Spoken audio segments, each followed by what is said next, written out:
एक शहर के कोने में एक खूबसूरत महल था जहाँ 7 प्रिंसेसेस रहती थीं।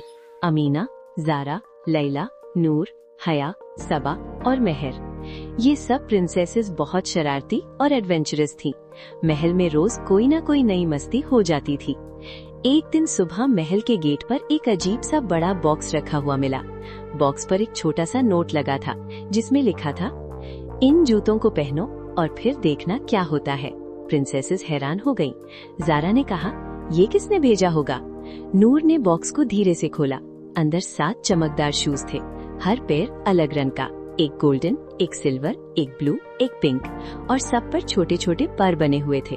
हया हंसकर बोली, लगता है किसी ने फैंसी शूज भेजे हैं। अमीना ने मजाक में एक पैर उठाया और पहन लिया, लेकिन जैसे ही उसने 2 कदम चले, शूज अचानक हवा में उठ गए। अमीना जोर से चिल्लाई। बाकी प्रिंसेसेस ने देखा कि अमीना सीधा हवा में उड़ रही है और महल के गार्डन के ऊपर घूम रही है। सबा जोर जोर से हंसने लगी। ये तो फ्लाइंग शूज हैं, लेकिन प्रॉब्लम ये थी, अमीना को लैंडिंग करना नहीं आ रहा था और वो सीधा महल के फाउंटेन की तरफ जा रही थी।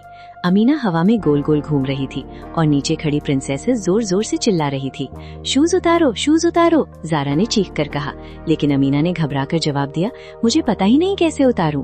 तब तक क्यूरियोसिटी में बाकी प्रिंसेसेस में भी फ्लाइंग शूज पहन लिए और फिर एक के बाद एक सब हवा में उड़ने लगी। ज़ारा सीधा महल के टावर के पास पहुंच गई।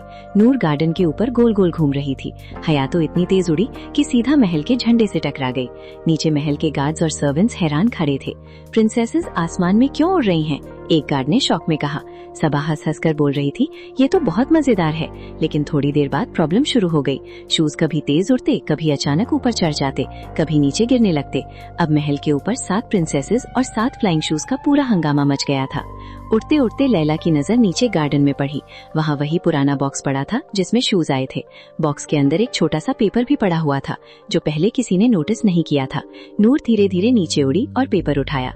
पेपर पर लिखा था, फ्लाइंग शूज को कंट्रोल करने का राज सिंपल है, जिस डायरेक्शन में जाना हो बस दिल से सोचो। नूर ने तुरंत ट्राई किया। उसने सोचा, मुझे गार्डन के पास लैंड करना है, और अचानक शूज धीरे धीरे नीचे आने लगे। अरे, ये काम कर रहा है, नूर खुशी से चिल्लाई। फिर उसने ऊपर उड़ रही बाकी प्रिंसेसेस को आवाज दी, डायरेक्शन के बारे में सोचो, शूज तुम्हारी बात मानेंगे।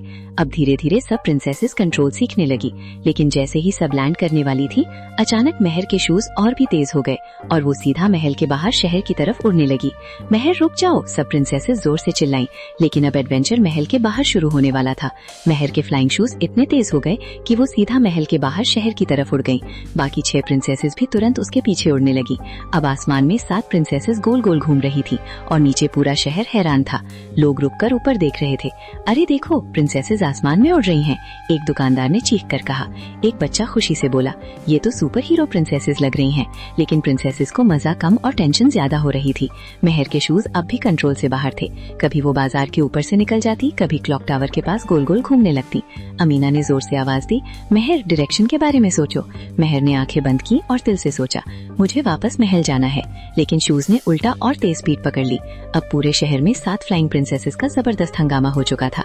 आखिर महर के शूज धीरे धीरे कंट्रोल में आने लगे और सब प्रिंसेसेस वापस महल के गार्डन में लैंड कर गईं। सब थोड़ी थकी हुई थी, लेकिन हंस भी रही थी। नूर ने फिर से बॉक्स चेक किया। इस बार बॉक्स के नीचे एक छोटा सा हिडन नोट मिला। नोट पर लिखा था, फ्लाइंग शूज सिर्फ उन लोगों को मिलते हैं जो एडवेंचरस और खुशदिल होते हैं, लेकिन अगर तुम इन्हें कंट्रोल करना सीख जाओ तो ये तुम्हें दुनिया की सबसे अमेजिंग जगहों तक ले जा सकते हैं। प्रिंसेसेस एक दूसरे को देखकर मुस्कुराने लगी। सबा एक्साइटमेंट से बोली, मतलब हम इनसे और एडवेंचर्स कर सकते हैं। ज़ारा हंसकर बोली, बस पहले लैंडिंग प्रैक्टिस करनी पड़ेगी। सब जोर जोर से हंसने लगी और उस दिन के बाद महल में एक नया रूल बन गया, प्रिंसेसेस जब भी बोर हो, फ्लाइंग शूज पहनो और एडवेंचर पर निकल जाओ। और इस तरह 7 प्रिंसेस और फ्लाइंग शूज की मस्ती और एडवेंचर्स की कहानी पूरे शहर में मशहूर हो गई। दी एंड।